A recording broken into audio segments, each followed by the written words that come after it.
Okay, so now that you have your size traced and the sizing is correct and so forth, it should be, if I select it, it should be approximately 3 by 6, which it basically is. Um, Now I'm going to get all four of them together, and there's actually a really fast way to do this. This button here, this is called a matrix copy. So the way the matrix copy works, my X number, that's my across number, I'm going to need four of them. But my Y, I only need one because I'm just going to do one row. And then I want to make my X spacing. I'm going to put them 2 millimeter, these are, our units are in inches. Okay, so we want to put them really close together. We're going to put them an eighth of an inch apart. So I'm going to type in 0.125 because my units are in inches. And then I'm going to click OK. And you can see it put all four of my pieces there. Okay, so that's really great. Okay, the next thing we need to do is we need to set our layers. So I'm going to set my layer by double clicking on the layer. I want, because I'm cutting, I'm going to set my speed to 20.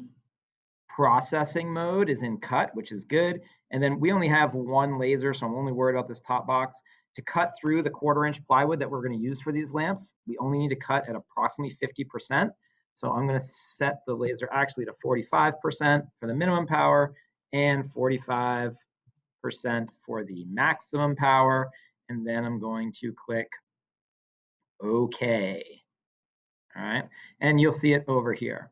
The last thing I want to do is I'm going to move my laser pointer where I'm starting my laser cut to the upper left-hand side. So I'm going to go to Configure, System Setting, and where it says Laser Head here, I'm going to move that to the upper left-hand corner, click Close. My green dot will move there. This file is now ready for cutting. I'm going to have people put them in a group folder so that I have access to them all, a lot easier to cut, and will save a lot of time. So we're just going to save these. And then the last screencast will be about getting your laser file into that shared folder. So that's pretty quick. So getting that array of parts, those four sides, you might have different sides, that's fine. And then setting those cut parameters.